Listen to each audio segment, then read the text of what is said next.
Gujarati news channel को like करें, share करें और सब्सक्राइब करें। धीरे धीरे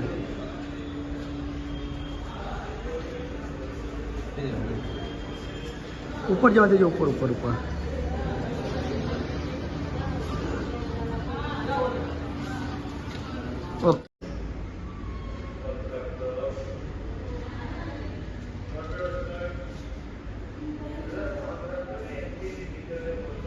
પતી ગયું ઉભો રહ્યો ચાલતા શોટ લેવું જોઈએ કઈ જવું છે નહીં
ગઈ તારીખ 6 જાન્યુઆરી 2025 રોજ આવિર્ભાવ સોસાયટીમાં એક ડેડ બોડી મળેલ. જે ડેડ બોડીની ઓળખ થતા તેના સગાવાલાને બોલાવવામાં આવે અને જેમાં ડેડ બોડીની ઓળખ થતા તેમના માતૃશ્રીની ફરિયાદ લેવામાં આવે અને ફરિયાદ આધારે આરોપીની તજવીજ તપાસ કરવામાં આવેલ. જેમાં આરોપી તેના પતિ શ્રી કૃષ્ણ સ્વાઈ નાઓ નીકળેલા અને તેમને ઓરિસ્સા ખાતે વોચ કરી સર્વેલન્સ દ્વારા પીછો કરી ત્યાં ડિટેન કરવામાં આવેલા હતા અને આજ રોજ એટલે કે પાંડેસરા પોલીસ સ્ટેશન ખાતે સુરત શહેર ખાતે લાવી તેમની ધોરણસરની અટક કરવામાં આવેલ છે.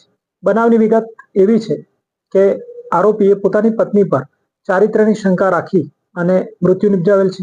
આરોપી અને મરણજના બંનેના વિરુદ્ધ પાંડેસરા પોલીસ સ્ટેશનમાં 2017માં મર્ડરનો ગુનો દાખલ થયેલ છે. જે મર્ડર બંને જણાએ મળીને એટલે કે પત્નીના ભાઈની પત્નીનું શાળાની પત્નીનું મર્ડર કરેલ હતું.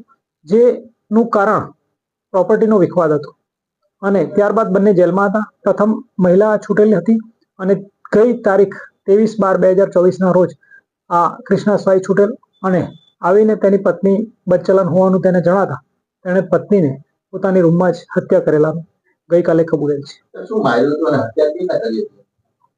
મારવામાં તેણે દિવાલ સાથે તેને પટકી હતી તથા કુકરનો ઉપયોગ કરેલ છે અને રસોડાના વાસણનો પણ તેણે ઉપયોગ કરેલ છે. રિપોર્ટર અરવિંદ રાઠોડ, સુરત.